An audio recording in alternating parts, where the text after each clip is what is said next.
de ouvirmos a Tua palavra, Senhor, de aprendermos mais de Ti.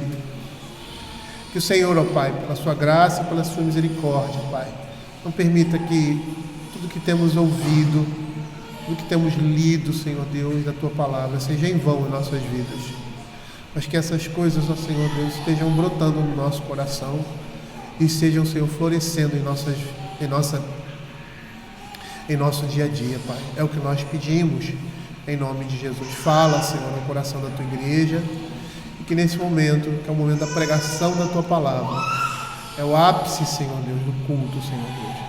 Que os nossos ouvidos, ó Pai, que os nossos corações possam estar, ó Pai, tranquilos diante do Senhor e abertos para receber do Senhor. É o que nós pedimos, em nome de Jesus. Amém. Queridos, vamos abrir a palavra do Senhor em Provérbios 14, agora no verso 11.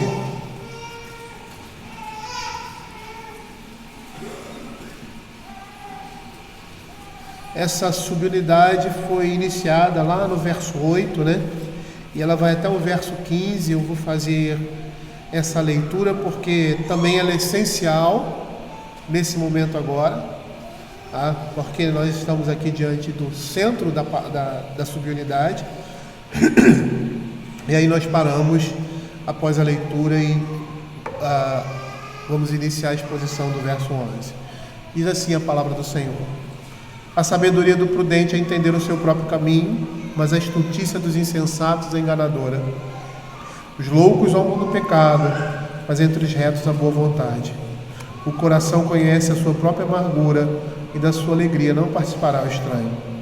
A casa dos perversos será destruída, mas a tenda dos retos florescerá. Há caminhos que ao homem parece direito, mas ao cabo dá em caminhos de morte. Até no riso tem dor no coração, e o fim da alegria é tristeza. O infiel de coração dos seus próprios caminhos se farta, como do seu próprio proceder o homem de bem. O simples dá crédito a toda a palavra, mas o prudente atenta para os seus passos. A casa dos perversos será destruída, mas a tenda dos retos florescerá. Eu gostaria de lembrar aos irmãos que o capítulo 14 tem o tema geral que é vivendo em sabedoria. E aqui, dentro desse tema geral, o subtema é não andando pela vista, mas consequentemente andando pela fé. Nós vimos na introdução dessa subunidade, lá do capítulo 14, que o verso 11, juntamente com o verso 12, representam o centro da estrutura do poema dessa subunidade. E aí nós falamos que isso significa que a mensagem que se quer passar com toda essa subunidade, ou seja, a conclusão, está aqui nesses dois versos, no verso 11 e no verso 12. A casa dos perversos será destruída, mas a tenda dos retos florescerá. Há caminho que ao homem parece direito, mas ao cabo dá em caminhos de morte. E aí nós vamos perceber, dentro do contexto desse versículo, que o aparente sucesso dos perversos, que vivem de acordo com as suas próprias concepções daquilo que acham certo, redunda sempre em morte terminal.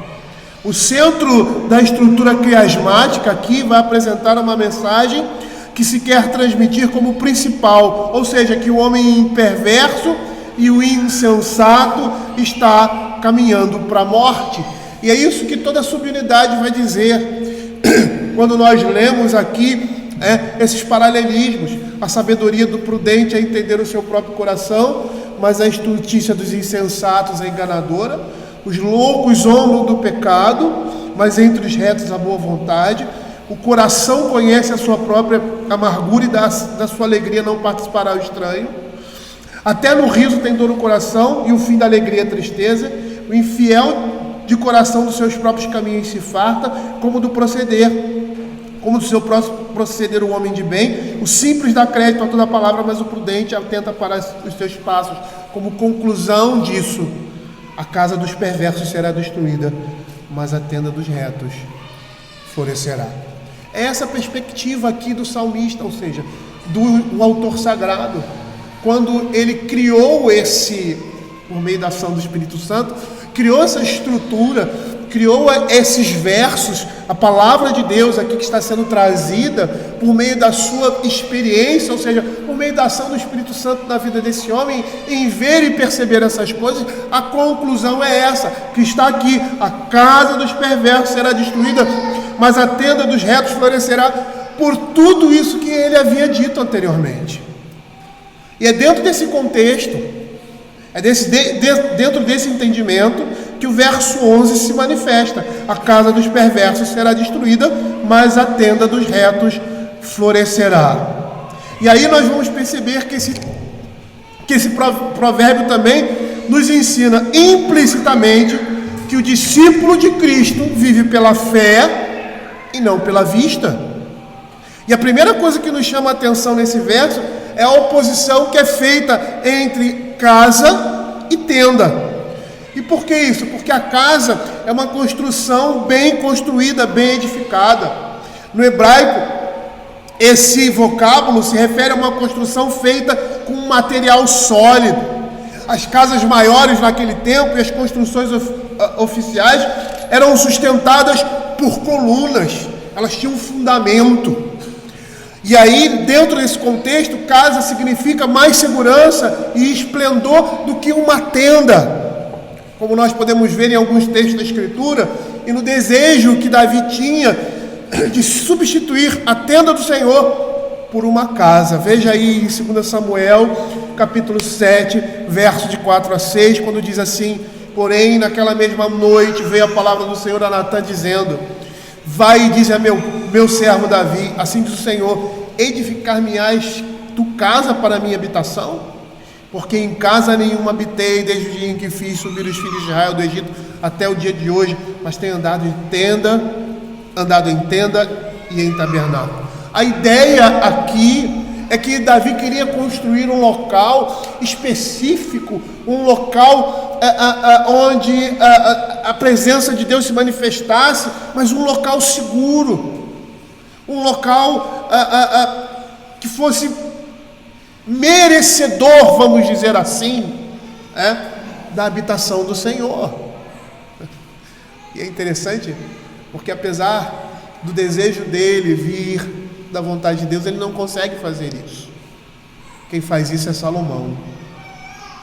E Deus tinha um propósito com isso: mostrar que a casa do Senhor, a habitação dele, estaria no meio do seu povo. E que essa habitação, que essa casa era o próprio Cristo. Por isso ele vai dizer: em 3 dias eu vou destruir isso e vou reconstruir de novo.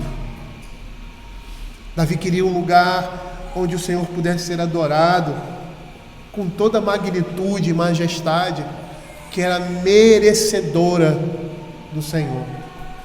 Percebam que o templo, quando foi construído, as coisas que foram construídas lá eram belíssimas, eram de ouro, algumas de prata, outras de bronze, e havia uma grandiosidade, apesar da simplicidade do templo, havia uma grandiosidade, porque aquele lugar seria a morada do Senhor, a morada do Altíssimo, como se Deus viesse se manifestar, e se manifestava ali no meio do seu povo. Esse era o desejo de Davi, construir algo permanente, algo seguro, diferente de uma tenda.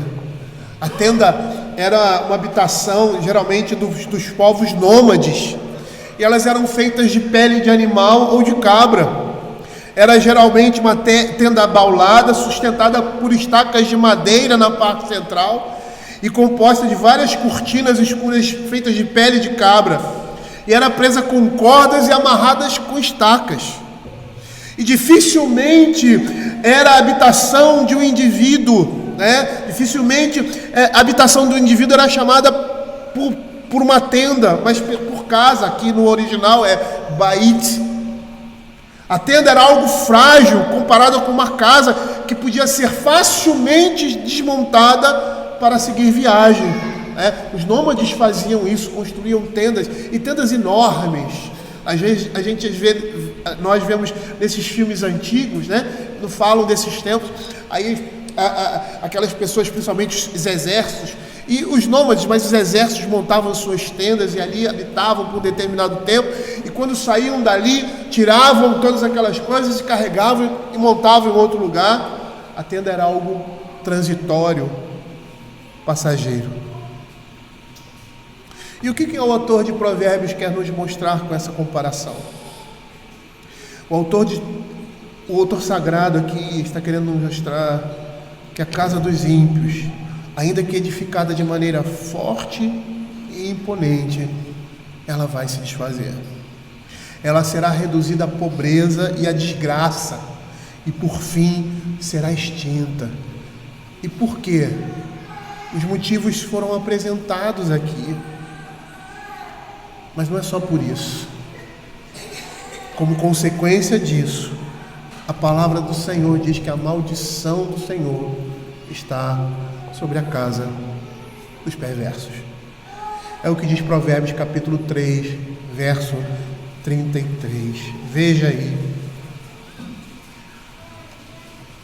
A maldição do Senhor habita na casa do perverso, porém a morada dos justos Ele abençoa.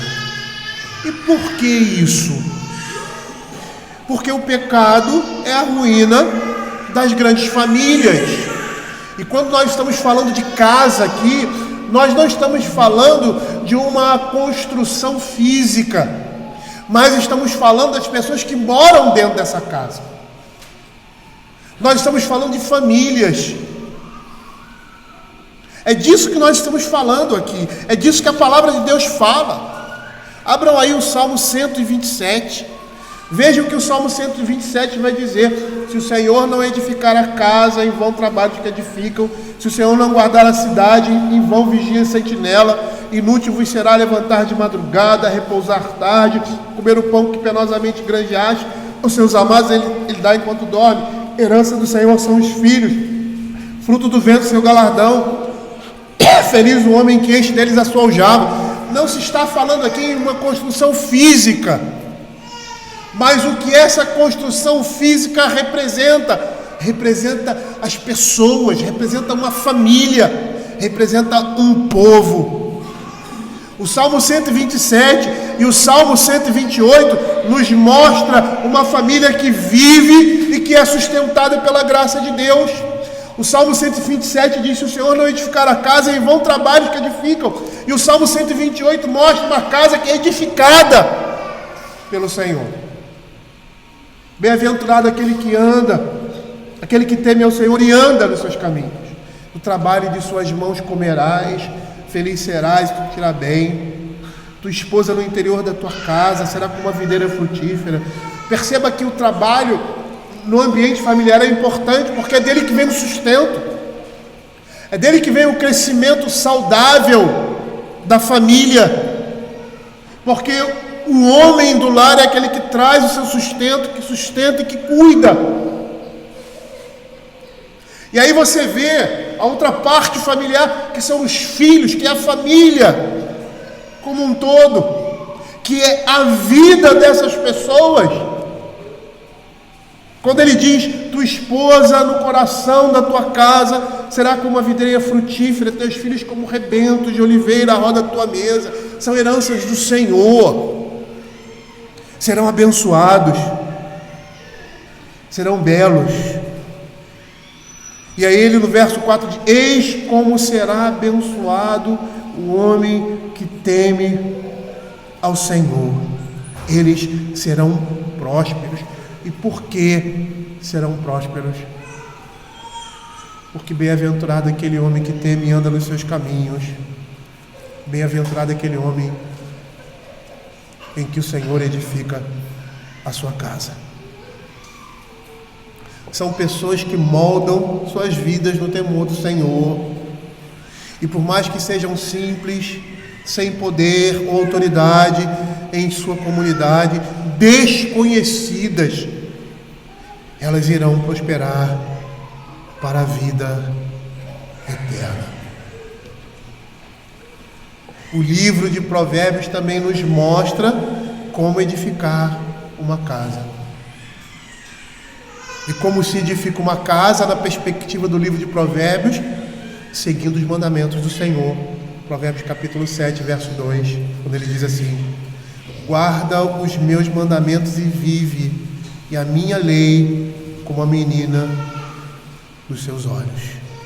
A única forma de uma casa ficar de pé é se essa casa está edificada na rocha que é Cristo. Abra 1 Pedro capítulo 2, verso 6. 1 Pedro capítulo 2, verso 6. Veja o que a palavra de Deus vai dizer.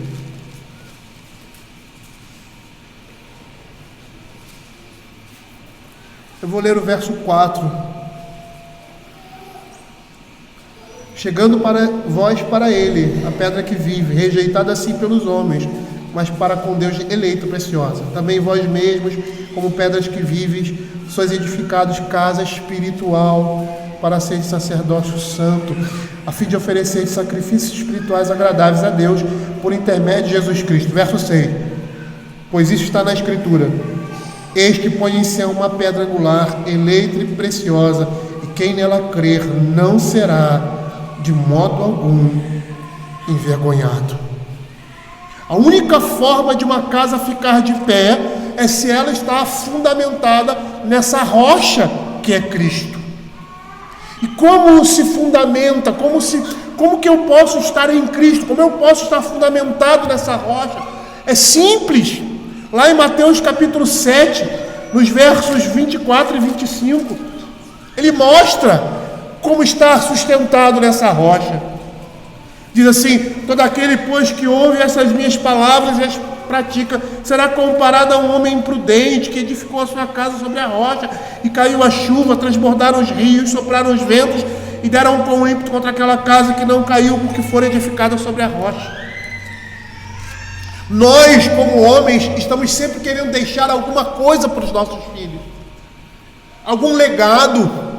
Às vezes, nós mesmos, não tendo descendência, não tendo filhos, queremos deixar alguma coisa para o mundo. Queremos escrever um livro, que o nosso nome seja lembrado, ou coisas desse tipo, jamais sermos esquecidos. E nós vamos perceber que a única coisa que é perene, que permanece, que é eterna, é a herança do Senhor na vida, não só dos nossos descendentes, porque você pode não ter filhos, você pode ser uma pessoa sozinha, mas deixar um legado e uma herança. E esse legado e essa herança pode ser deixado com um testemunho fiel ao Senhor. As pessoas vão ver isso, vão ouvir da sua boca a palavra do Senhor. E esse é um legado eterno, essa é uma herança eterna. Ninguém pode tirar. Mas de uma forma geral, nós sempre queremos deixar algumas coisas para os nossos filhos. Aqueles que são mais abastados, ou mesmo aqueles que não são, sempre pensam em deixar alguma coisa, em criar um patrimônio mínimo que seja, para que seus filhos, quando cresçam, tenham uma sustentação, tenham um fundamento e permaneçam, tenham uma vida tranquila, ou uma vida em que eles possam se sustentar de forma agradável ou suficiente. Nós sempre pensamos assim. E por que isso? Porque a eternidade está no coração do homem. E essa eternidade, ela se manifesta de muitas formas. E para o homem que não tem Deus, para o homem que desconhece a palavra do Senhor, a única coisa que ele pode deixar para os seus é aquilo que ele tem.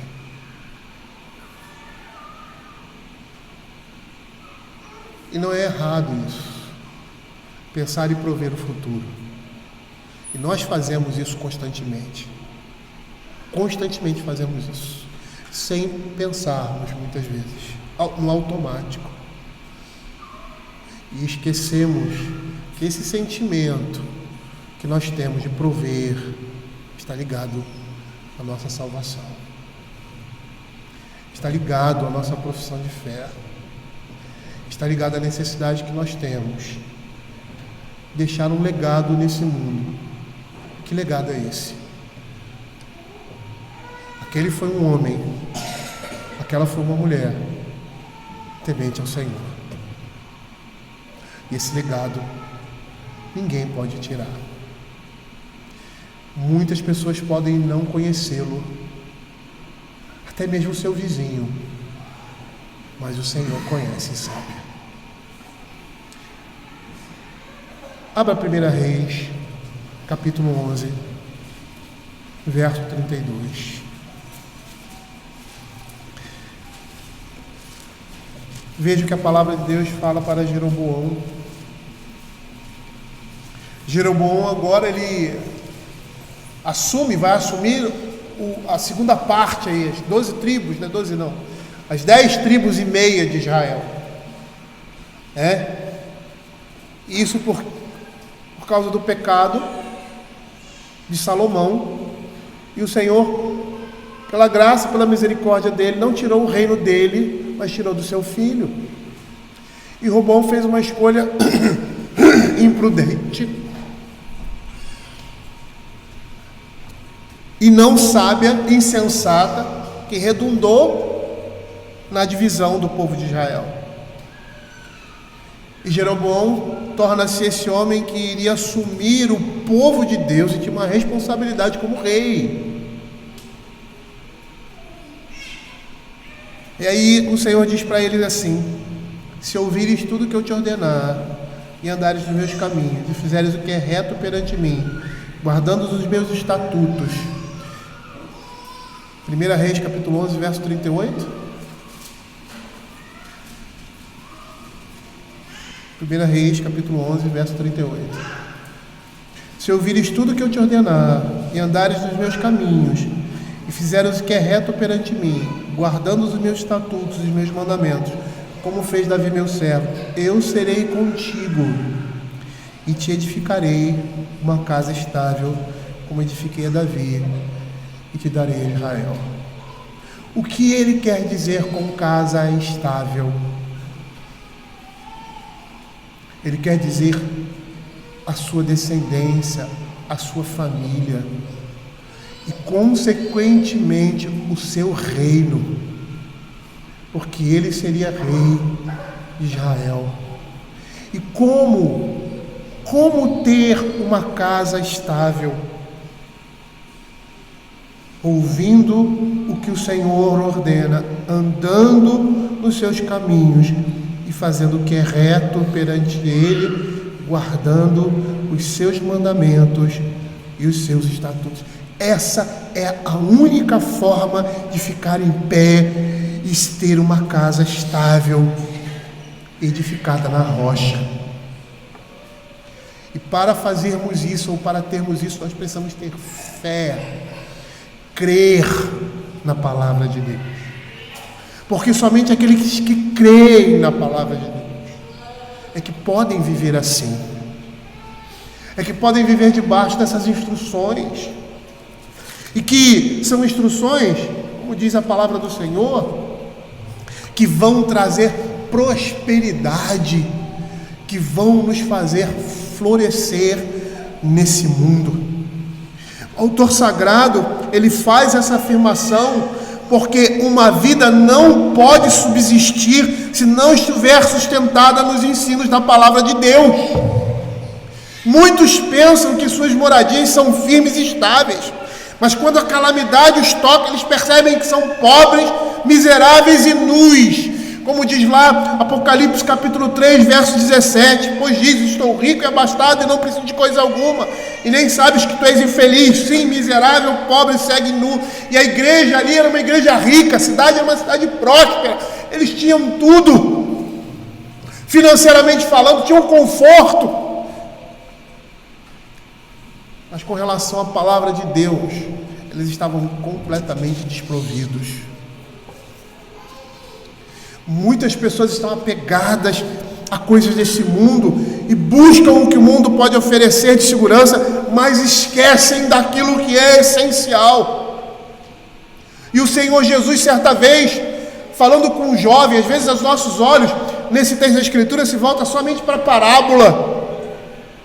Mas o que é mais interessante nessa parábola é o que ela aponta. Um jovem que chega para o Senhor Jesus e diz assim: Senhor, pede que o meu irmão divida comigo a herança. Era uma coisa legítima? Provavelmente.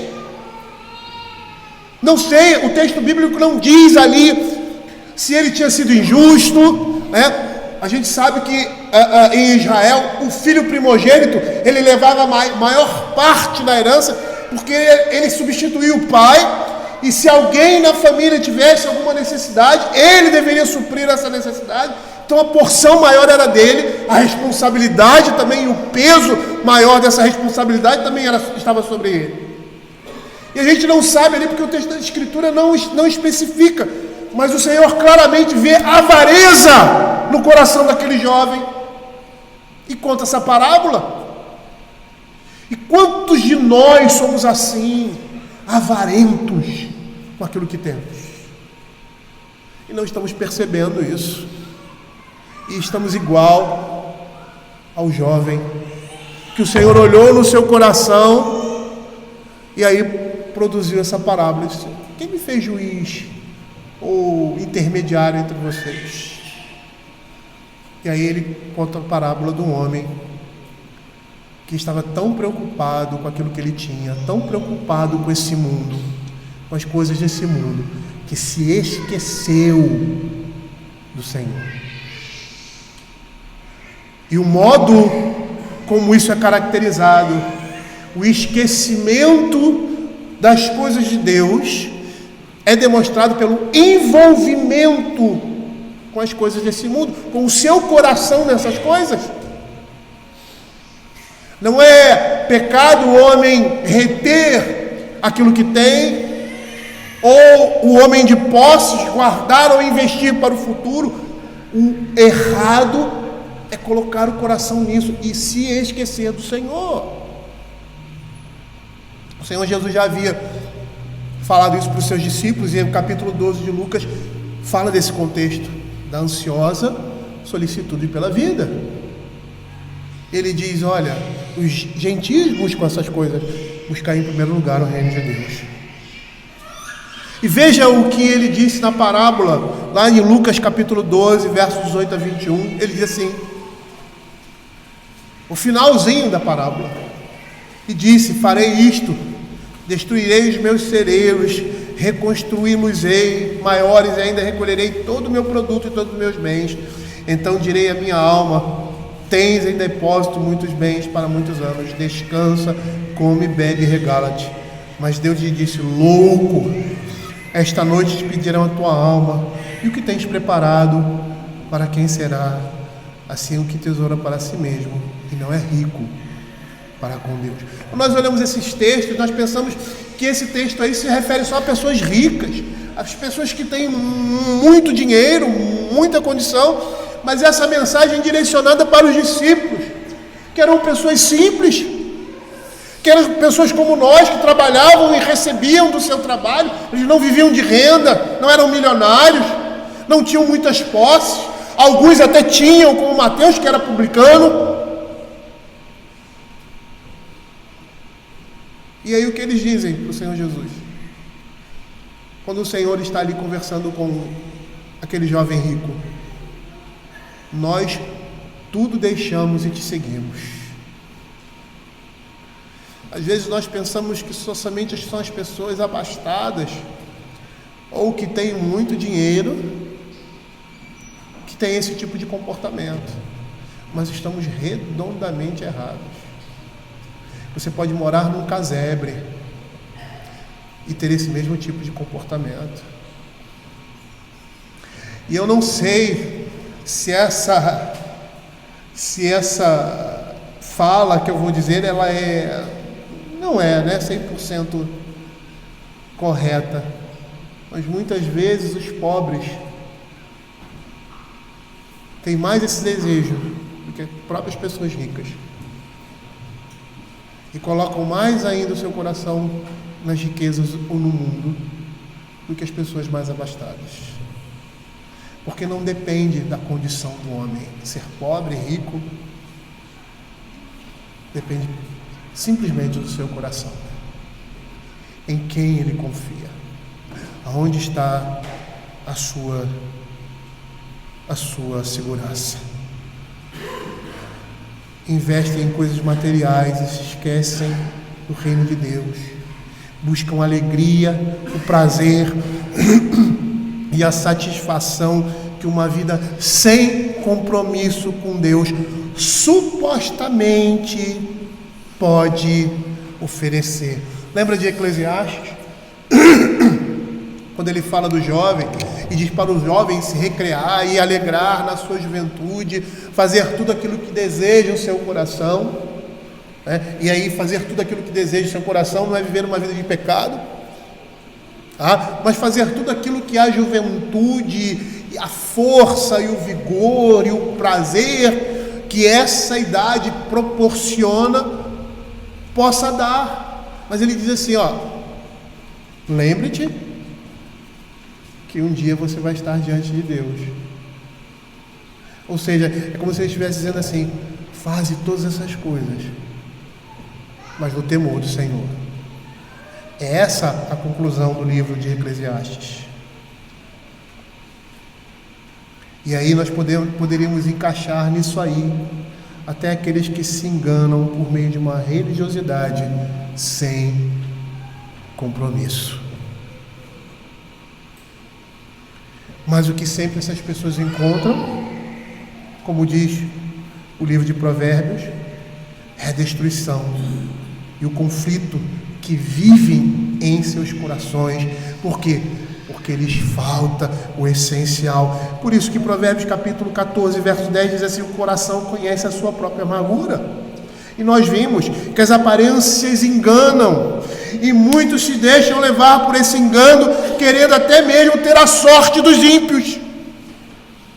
E eu gostaria de ler para os irmãos o Salmo 73. O Salmo 73 é a visão de um homem que se esqueceu de andar pela fé e anda por aquilo que vê. Veja aqui o que diz o Salmo 73, acompanhe comigo. O problema da prosperidade dos maus. Com efeito, Deus é bom para Israel, para com os de coração limpo. Quanto a mim, porém, quase me resvalaram os pés, pouco faltou para que se desviassem os meus passos, pois eu invejava os arrogantes ao ver a prosperidade dos perversos. Perceba aqui o que Provérbios está dizendo: a casa, em comparação à tenda, mostra prosperidade, mostra segurança, mostra bem-estar. Mas ele vê aqui: a casa dos perversos será destruída. Perceba que é isso que Asaf vê aqui com os seus olhos. Ele olha a casa dos perversos, ele olha o fundamento, a sustentação da vida deles, e se deixa levar pelaquilo que ele vê. Para eles não há preocupações, o seu corpo é sadio e nédio, não partilham das canseiras dos mortais, nem são afligidos como os outros homens. Daí a soberba que os cinge como um colar e a violência que os envolve como um manto. Perceba a conclusão dele aqui: por viverem dessa forma, a sua arrogância e a sua prepotência aumentam. E a gente sabe que quando Deus dá isso aos homens, é para atordoá-los, é para enganá-los, o seu próprio bem-estar. Os olhos saltam-lhes da gordura, do coração brotam-lhe fantasias, motejam e falam maliciosamente, na opressão falam com altivez, contra os céus desandam a boca e a sua língua percorre a terra. Por isso o seu povo se volta para eles e tem por fonte de que bebe a largos sorvos. E diz: como sabe Deus? Acaso há conhecimento no Altíssimo? Eis que são estes os ímpios, e sempre tranquilos aumentam suas riquezas. Com efeito, inutilmente conservei puro o coração e lavei as mãos na inocência. Perceba a conclusão que ele chega por olhar e por ver essas coisas aparentemente, por ver as coisas com os seus próprios olhos, mas na aparência. Pois de contínuo sou afligido e cada manhã castigado. Se eu pensar em falar tais palavras, já teria traído a geração dos teus filhos. Em só refletir para compreender isso, achei muito pesada a tarefa para mim. E percebam aqui que ele fala da disciplina do Senhor para com os seus filhos. Como nós somos mais exigentes com os nossos filhos. E por que nós somos mais exigentes com os nossos filhos do que com os outros? Porque são nossos filhos. Porque nós queremos que eles andem por bons caminhos. Porque nós queremos que eles andem nos caminhos do Senhor. Por isso nós somos mais rigorosos. Um rigor que é permeado pela piedade. Verso 16. Em só refletir para compreender isso, achei muito pesada a tarefa para mim. Até que entrei no santuário de Deus e atinei com o fim deles. Tu certamente os pões em lugares escorregadios e os fazes cair na destruição. Perceba que é o que ele fala nos versos 5 e 6. Não partilham das canseiras dos mortais, nem são afligidos como os outros homens. Daí a soberba que os cinge como um colar e a violência que os envolve como um manto. Tu certamente os pões em lugares escorregadios e os fazes cair na destruição. Como ficam de súbito assolados, totalmente aniquilados de terror. Como ao sonho quando se acorda. Assim, ó Senhor, ao despertares, desprezarás a imagem deles. Quando o coração se amargou e as entranhas se me comoveram, eu estava embrutecido e ignorante. Era comum e irracional a tua presença. Todavia estou sempre contigo. Tu me seguras pela minha mão direita. Tu me guias com o teu conselho e depois me recebes na glória. Quem mais tenho eu no céu? Não há outro em que eu me compraza na terra. Ainda que a minha carne e o meu coração desfaleçam, Deus é a fortaleza do meu coração e a minha herança para sempre. Os que se afastam de ti, eis que perecem. Tu destrói todos os que são infiéis para contigo. Quanto a mim, bom é estar junto a Deus. No Senhor Deus põe o meu refúgio para proclamar todos os seus feitos. Perceba aqui, as aparências enganam.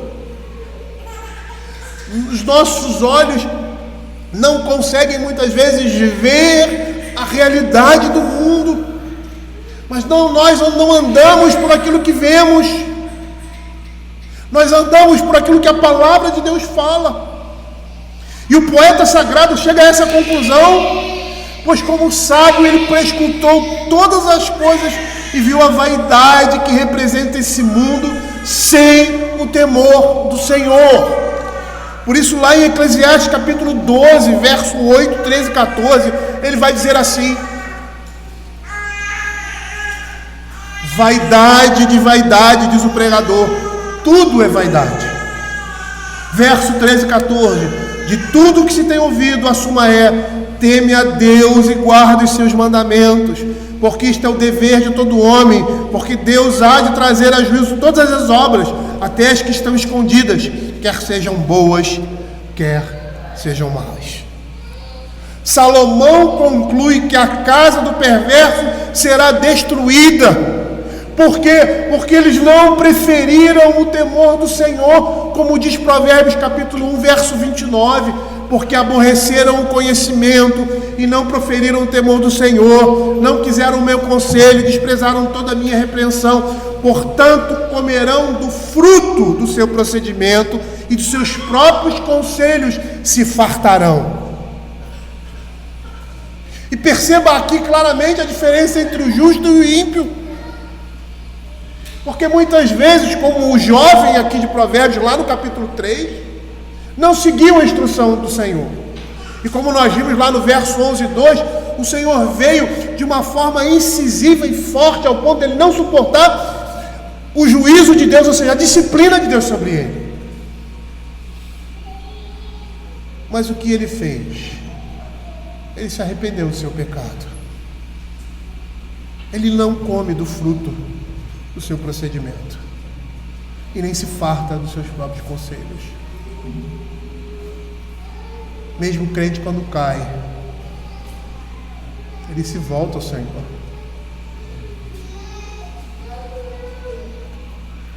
A casa do perverso será destruída, porque eles desprezaram o Senhor.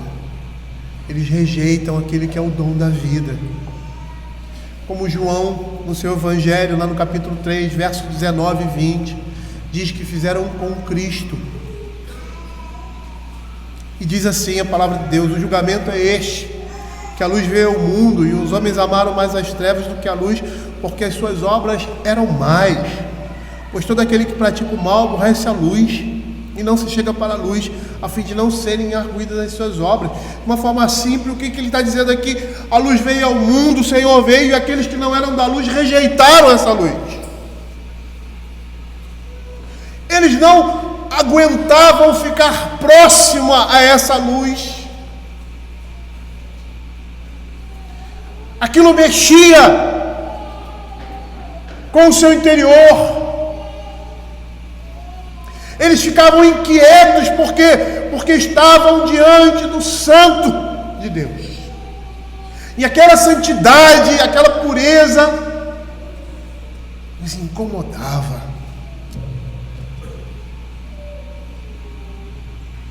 Da mesma forma que muitas pessoas se incomodam conosco, e como nós nos incomodamos quando estamos no meio de pessoas ímpias. E o que eles fizeram? Fugiram dessa luz. Mas não todos. Muitos olharam essa luz e foram em direção a ela. Mas esses que aborrecem a luz, que desprezam o conhecimento do Senhor, que não preferem o temor do Senhor, sua casa será destruída. Existe um livro na Escritura que mostra, que descreve a sorte dos perversos. Ele é muito interessante porque é o contrário. Aqui é o contrário. Aqui você está vendo a casa dos perversos, como Asaf fez, e está ligando a prosperidade financeira, o bem material, à eternidade. No caso de Jó, ao contrário. Os amigos deles também estavam andando por aquilo que eles estavam vendo.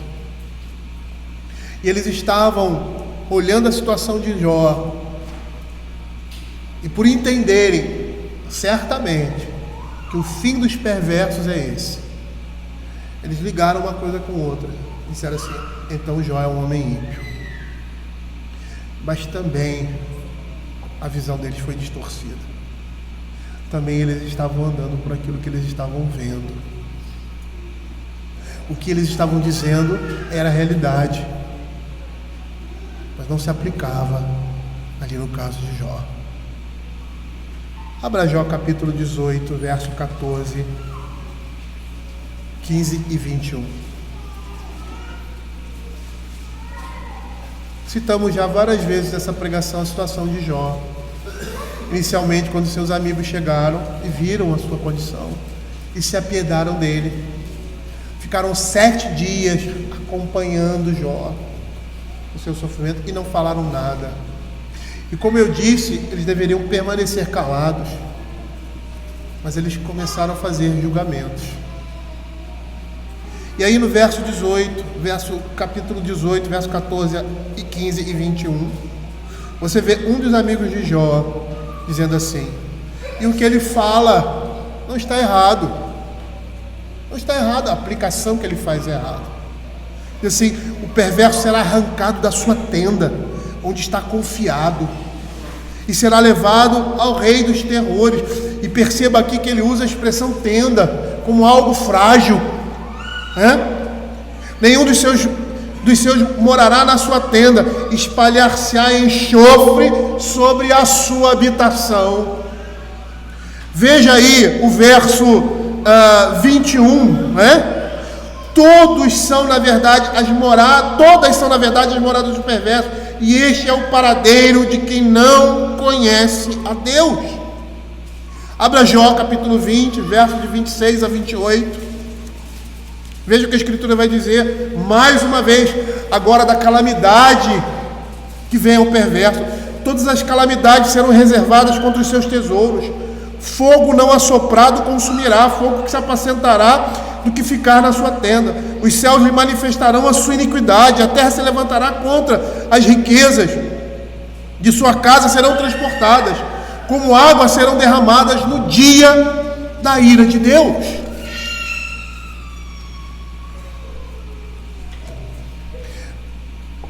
E eles não estavam errados quanto a isso, porque é isso que a palavra de Deus fala, mas eles não souberam aplicar essas verdades na vida de Jó, porque eles estavam andando por aquilo que eles viam também. Mas vejam o paralelo, quando ele diz assim: mas a tenda dos perversos, mas a tenda dos retos florescerá. Em comparação à aparente fragilidade do reto, é a sua força. E por quê? Porque ele confia no Senhor, a sua força e vitalidade estão no Senhor. Por isso não são orgulhosos de coisa alguma, nem podem ser. Porque a palavra de Deus classifica o crente, os discípulos de Cristo. A sua primeira classificação é pobres de espírito. Pobres de espírito são pessoas humildes. São pessoas desprovidas de orgulho, de jactância e de qualquer tipo de altivez.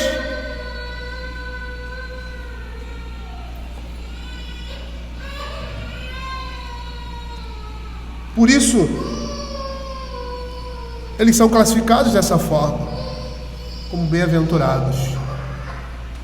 E aqui nesse contexto, a tenda nômade, aparentemente estável, dos honestos, que permaneceu firme desde os antepassados, seria aí o centro do lar, e seus habitantes não apenas permanecem para sempre, mas florescem com vida nova. Essa é a casa daqueles que amam o Senhor. Às vezes eu vejo determinadas famílias, porque a gente não tem tanto tempo de vida para isso, né? E não conhecemos a realidade de todos. Mas às vezes eu vejo determinadas famílias que se desfazem. Eram famílias que estavam andando nos caminhos do Senhor aparentemente. E em geral, chamando a atenção para aquelas famílias onde um era crente e outra descrente. E eu não estou dizendo de pessoas que abraçaram a fé nessa condição, mas de crentes que decidiram se envolver por ignorância ou por rebeldia com pessoas que não têm a mesma fé que eles. E nesse caso, destruição. Essa casa não permanece. E aí você vê determinadas pessoas bem formadas, abastadas financeiramente, mas longe do Senhor. E quando você vai ver a vida deles, por mais boa que pareça, só existe aflição e destruição. Como é triste olhar para a sua descendência, para os seus netos, os seus primos, e perceber que eles estão fora do caminho do Senhor. E uma das bênçãos de Deus para o seu povo é a continuidade da sua geração, da sua descendência, debaixo da graça e da misericórdia de Deus. Essa continuidade, essa geração que você olha e você vê os filhos de seus filhos, e aí você vê a Escritura falando paz sobre Israel. A paz de Deus está sobre eles. E quando você olha a sua família, você olha os seus filhos, você se alegra com a vida deles. independente das suas dificuldades, o seu coração descansa, porque eles estão nos caminhos do Senhor. Eles florescem com nova vida. Essa é a promessa de Deus para o seu povo. A sua geração andará nos seus caminhos e conhecerá da sua misericórdia e da sua graça. Abra Provérbios capítulo 11, verso 28. Veja o que a Escritura vai dizer.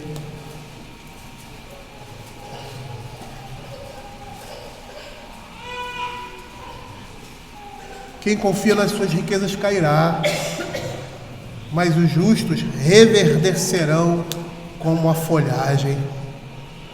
Abra o Salmo 125, verso de 1 a 5. Veja o que a Escritura vai dizer.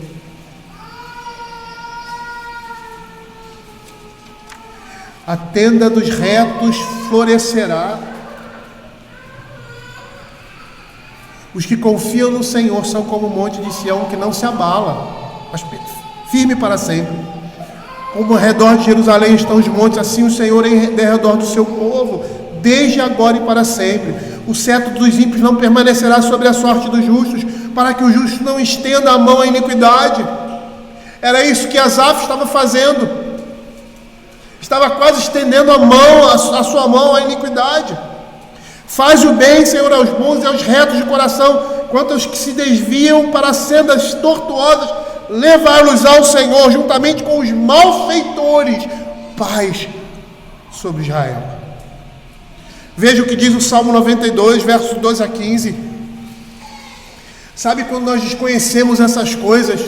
Quando essas coisas não estão na nossa mente, quando essas coisas não são faladas, não são pregadas, não são ensinadas, não são lidas por nós. Nós olhamos e vemos o mundo com os nossos olhos pela aparência e não conseguimos ver o nosso estado e a nossa condição diante de Deus. Que somos filhos amados. E é sempre assim, quando nós colocamos os olhos na casa do vizinho, na grama ao lado, nós não conseguimos ver a beleza que existe na nossa casa e na nossa grama. E é isso, ou contra isso, é o que fala o 10º mandamento. A cobiça, ela é cega e ela é injusta, porque ela não consegue ver aquilo que Deus está fazendo de bom e de gracioso na nossa vida. Veja o Salmo 92. O justo florescerá como a palmeira, crescerá como o cedro do Líbano, plantados na casa do Senhor, tem raízes profundas, florescerão nos atos do nosso Deus, na velhice darão ainda frutos, serão cheios de seiva e de verdor, para anunciar que o Senhor é reto. Ele é a minha rocha e nele não há injustiça. E eu queria chamar a atenção de vocês para o que o texto está nos dizendo aqui, ir um pouco mais além.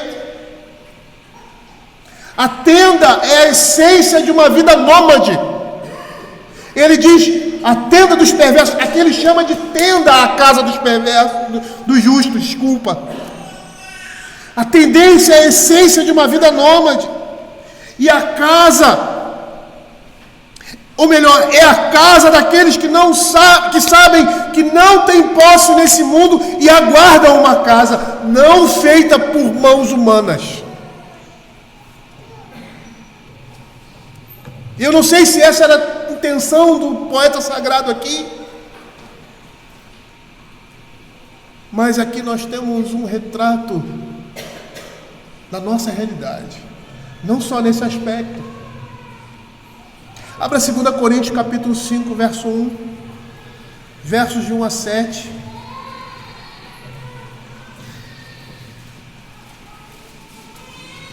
Aqueles homens nômades que viviam em tenda, eles sabiam, 2 Coríntios 5:1, que a sua habitação não era naquele lugar, por isso uma tenda móvel. Eles precisavam. Foi assim com o povo de Israel. No deserto, o que eles fizeram? Eles moravam em tendas. E o que o deserto na Escritura representa? O deserto na Escritura representa a vida nesse mundo. E esse é um tema recorrente também nos evangelhos, no Evangelho de Marcos. A vida nesse mundo, e como eles viviam no deserto, ou como os crentes viviam nesse período desse mundo, em tendas. Eles eram viajantes e peregrinos. Eles sabiam que não tinham posse ali, naquele lugar. E quando foi que eles fizeram as suas casas? Quando eles chegaram na Terra Prometida. Enquanto eles estavam no deserto, a sua habitação era uma tenda. Mas quando eles chegaram na Terra Prometida, ali eles construíram as suas casas. Veja o que o apóstolo Paulo vai dizer aqui. Sabemos que se nossa casa terrestre, este tabernáculo, se desfizer, temos da parte de Deus o edifício, casa não feita por mãos, eterna nos céus. Por mais que a conotação aqui de casa tenha algo um pouco diferente, ele está falando do nosso corpo. Essas coisas estão relacionadas, porque nós vamos receber um corpo permanente. Esse corpo é provisório, é uma tenda, como diz Paulo aqui, é um tabernáculo, a palavra é a mesma coisa. E por isso neste tabernáculo gememos, aspirando por sermos revestidos da nossa habitação celestial. Se todavia formos encontrados vestidos e não nus, pois na verdade os que estamos nesse tabernáculo gememos angustiados, não porque queremos ser despidos, mas revestidos para que o mortal seja absorvido pela vida. Ora, foi o próprio Deus que nos preparou para isto, otorgando-nos o penhor do Espírito. Temos, portanto, sempre bom ânimo, sabendo que enquanto no corpo estamos ausentes do Senhor, visto que andamos por fé e não pelo que vemos. E aí quando nós olhamos o capítulo 14, bem como todos os outros capítulos de Provérbios, nós percebemos claramente que o Senhor está contra aqueles que os rejeitam, que o Senhor está contra esses homens que desprezam o Senhor, que andam em seus próprios caminhos e desprezam a sua lei. E uma casa, uma vida, uma família sustentada, baseada nisso, será destruída. Matthew Henry, ele faz o seguinte comentário, ele diz assim: a tenda dos retos, ainda que móvel e desprezível como a tenda, florescerá em prosperidade exterior. Se a sabedoria infinita julgar adequado em todos os eventos da graça e consolação, que são verdadeiras riquezas e honras.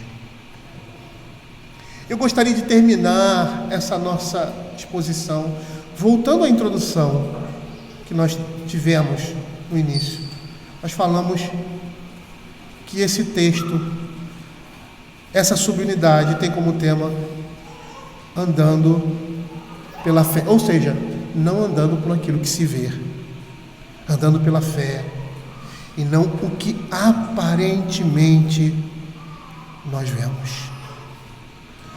Asaf fez isso e quase se desviou porque estava andando pela vista. Ele diz: quase resvalaram os meus pés. E quando nós olhamos com os mesmos olhos que Asaf, não entramos, como ele diz ali, no tabernáculo do Senhor,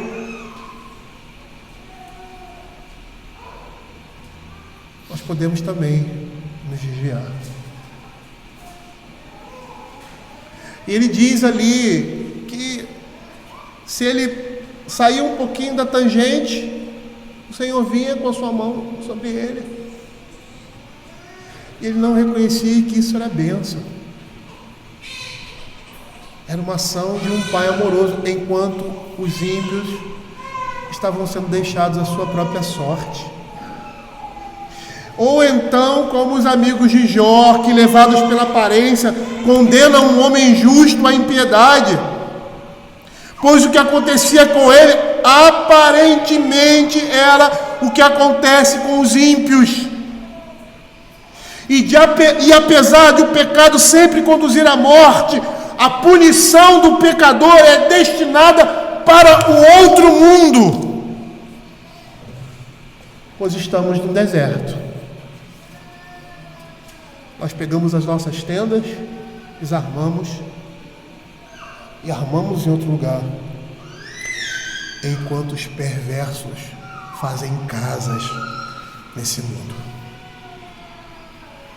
Eles permanecem no deserto.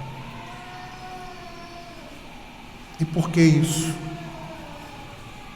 Porque a misericórdia de Deus e a sua longanimidade não deixam de ser conhecidas também pelo ímpio. E Paulo fala isso por meio da boca de Lucas, lá em Atos, capítulo 14, versos 16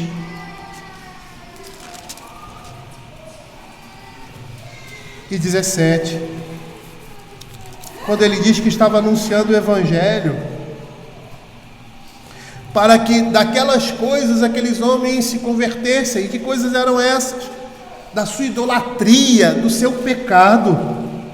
E aí ele diz assim no verso 16 e 17: o qual nas gerações passadas permitiu que todos os povos andassem nos seus próprios caminhos, contudo não se deixou ficar sem testemunho de si, fazendo bem, dando-vos do céu chuvas, estações frutíferas, enchendo o vosso coração de fartura e de alegria. Mesmo o homem andando em pecado, mesmo o homem andando em suas próprias concepções, distantes de Deus, desprezando a Deus, Deus é misericordioso para com ele. A Escritura aqui é clara, eles estavam andando em seus próprios caminhos, contudo, ou seja, há uma oposição aí. Porque o que eles mereciam imediatamente era o quê? A punição dos seus pecados. Mas isso não acontecia. E por quê? Por causa da misericórdia de Deus. Paulo disse que foi salvo pela longanimidade de Deus, ou seja, pela paciência de Deus. Se o Senhor fosse impaciente para conosco, ou se o seu juízo viesse da nossa vida, antes da nossa conversão, nos levando à morte, ou acabando com esse mundo, muitos de nós aqui não estaríamos no reino de Deus.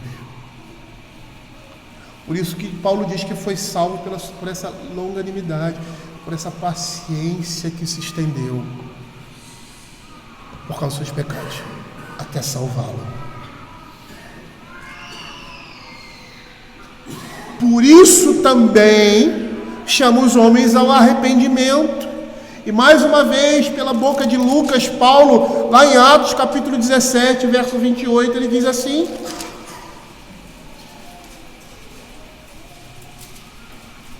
que estavam buscando a Deus da forma como eles acham. Muitos aí fazem isso. Eu sou crente. E aí buscam a Deus da forma como acham que tem que buscar. E eu não estou citando aqueles de igreja emergente, não, que ficam em casa dizendo que são crentes e tal, né? E que até têm um temor religioso, mas não têm um temor de Deus. Mas estou falando daqueles que vivem também na sua religiosidade, no seu grupo religioso, tateando, ou seja, buscando a Deus como acha melhor, Olha o que ele diz: pois nele vivemos e nos movemos e existimos, como alguns dos nossos poetas têm dito, porque dele também somos geração. Sendo, pois, geração de Deus, não devemos pensar que a divindade é semelhante ao ouro, à prata ou à pedra trabalhada pela arte e imaginação do homem. Ora, não levou Deus em conta os tempos da ignorância. Agora, porém, notifica aos homens que todos em toda parte se arrependam. O que ele quer dizer aqui? A ignorância, o desconhecimento revelacional de Deus não é desculpa para eles não serem condenados. Eles são condenados pelas suas obras, como diz Romanos capítulo 1. Por isso, a casa do perverso não pode permanecer. E por mais que aparentemente eles vivam em prosperidade, a punição dos seus pecados totais é destinada para o outro mundo. É engraçado porque muitas vezes nós queremos, pela vileza e pela maldade que esses homens praticam, que eles sejam destruídos naquele momento, e alguns são. Mas nem todos são assim. E se Deus fizesse isso, muitos de nós pereceríamos também. E é isso que a Escritura diz. A gente não entende a misericórdia, a longanimidade de Deus, né? E é isso que a gente vê com Ló. O que Deus fez com Ló? Tirou ele dali. Ele disse: olha, eu só vou destruir quando você sair de lá. Ele estava demorando a sair, teve que ser pego pela mão, literalmente. Porque se ele permanecesse ali e a destruição do Senhor viesse, ele morreria junto com a cidade. E isso é ensinamento para nós, para não termos comunhão com o pecado, para não sermos amigos dessas coisas, porque a destruição pode vir sobre as nossas vidas. E aí você vai perguntar assim: pastor, mas vou para o inferno? Salvação não se perde. Salvação não se perde. Eu não conheço o coração dos homens. O que eu sei, segundo a Escritura, é aqueles que são do Senhor, eles serão salvos no último dia. Mas nós devemos ter cuidado, porque a igreja de Corinto é um exemplo para nós. O que ele fala sobre a ceia? Que muitos ali estavam morrendo, estavam doentes. E ele diz que aquilo estava acontecendo na igreja para que eles não fossem para o inferno. Nós precisamos entender que o pecado traz destruição. O pecado leva à morte. O pecado traz aflição. E muitas vezes, como diz o próprio texto aqui, até no riso tem dor no coração. E o coração conhece a sua própria amargura. Só quem sabe o seu sofrimento por causa do seu pecado é a consciência do próprio homem. A consciência pode estar mortificada, mas ela nunca está morta. Os homens que não conhecem o Senhor, eles vão viver em aflição, porque eles não conhecem o Deus da graça e a graça de Deus. Por isso a casa do perverso não pode permanecer, porque não tem essa sustentação. Lá no Salmo capítulo 1, a conclusão final do Salmo é a seguinte: pois o Senhor conhece o caminho dos justos, mas o caminho dos ímpios perecerá. nós vamos perceber, até usando a linguagem do livro de Provérbios, que estamos juntamente andando em uma mesma estrada. E a forma como andamos vai nos levar a um lugar. E qual é a vereda que estamos seguindo? É a vereda da vida ou a vereda da morte? Mas todos estão na mesma estrada. Todos nós estamos no mesmo deserto. Qual é a sua habitação? Você tem uma tenda e está aguardando entrar no reino de Deus para estabelecer a sua casa? Ou a sua casa e a sua moradia está nesse mundo? A Escritura está nos mostrando que a casa dos perversos será destruída, mas que a tenda dos justos, ela vai florescer. Porque esses são aqueles que temem ao Senhor. Sabe por que eu gosto lá do Provérbios 28, 13 e 14? Porque ele fala uma verdade que às vezes nós não conseguimos conciliar. Porque como pecadores pecamos, mas por sermos pecadores arrependidos, nós não permanecemos no pecado. O Senhor não permite que isso aconteça nas nossas vidas. Quando ele diz assim: o que encobre as suas transgressões jamais prosperará, mas os que a confessam e deixam alcançará a misericórdia. Temos duas pessoas aqui, dois pecadores, uns que encobrem, outros que confessam. Os dois são pecadores, mas há uma diferença brutal entre eles. Por quê? Porque um vive constantemente no temor do Senhor, mas o outro vive com o coração constantemente endurecido. O Senhor Jesus diz que essas palavras são vida. E o livro de Provérbios, ele está nos mostrando como nós devemos viver. A Escritura nos mostra isso, de uma maneira geral. Mas aqui especificamente, o livro de Provérbios foi escrito para mostrar como o crente deve andar. E se nós não estamos andando assim, nós precisamos reformar o nosso caminho. É para isso que nós estamos aqui. É para isso que nós vamos à igreja até o último dia das nossas vidas. Não é somente para gozar da graça do Senhor, se alegrar com a nossa salvação, mas é perceber o caminho que nós devemos andar.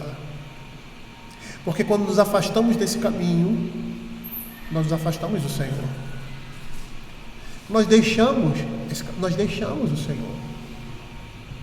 Não há outra explicação, não há outra realidade. É assim, é uma dependência completa. É uma necessidade completa. Quando você deixa de comer, você começa a emagrecer. Às vezes você não percebe. Você começa a emagrecer. As pessoas olham ao seu redor. Você está mais magro, hein? Pô, tô mesmo, né? Pô, você está deixando de comer. Você está comendo menos.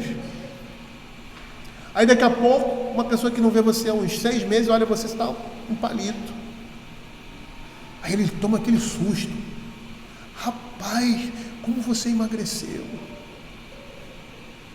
Às vezes a gente que está perto, a gente não consegue perceber esse processo. Quando chega no final do processo, é realmente a mesma coisa.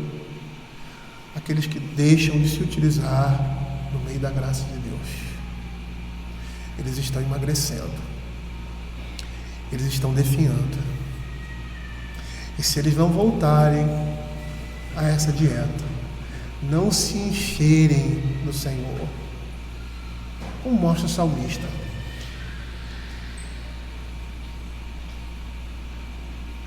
várias vezes na Escritura ele mostra esse desejo de Deus. Salmo 130, eu que fui militar, eu fico assim tremendo quando ele diz que anseia mais do que os guardas pelo romper da manhã. Eu sei o que é isso.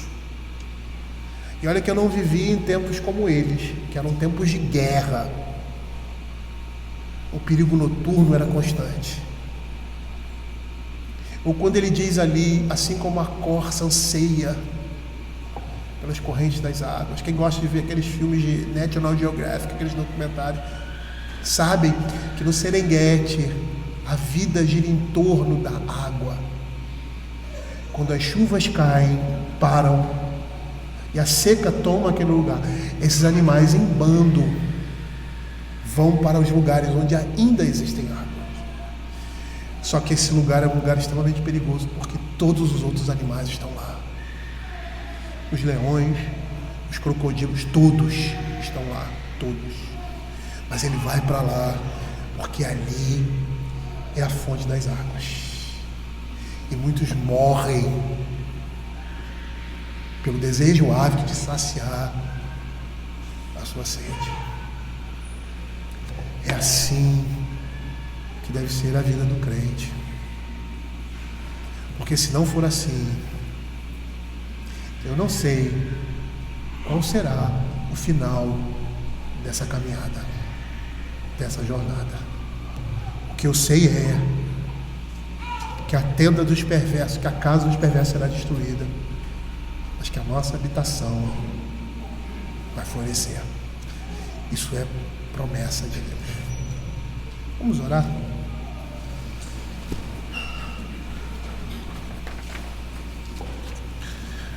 Senhor, queremos te agradecer pela tua palavra e pelos ensinamentos que ela pode nos trazer, que ela nos traz. E te pedimos que o Senhor tenha misericórdia de nós, ó Pai. Que o Senhor esteja nos dando a sua graça, porque nós somos volúveis, variamos, ó Pai, nas nossas emoções, no nosso sentimento, na nossa dedicação ao Senhor. Mas que o Senhor tenha misericórdia de nós, e que possamos, ó Senhor Deus, demonstrar e viver sempre, Pai, de forma constante e reta nos caminhos do Senhor.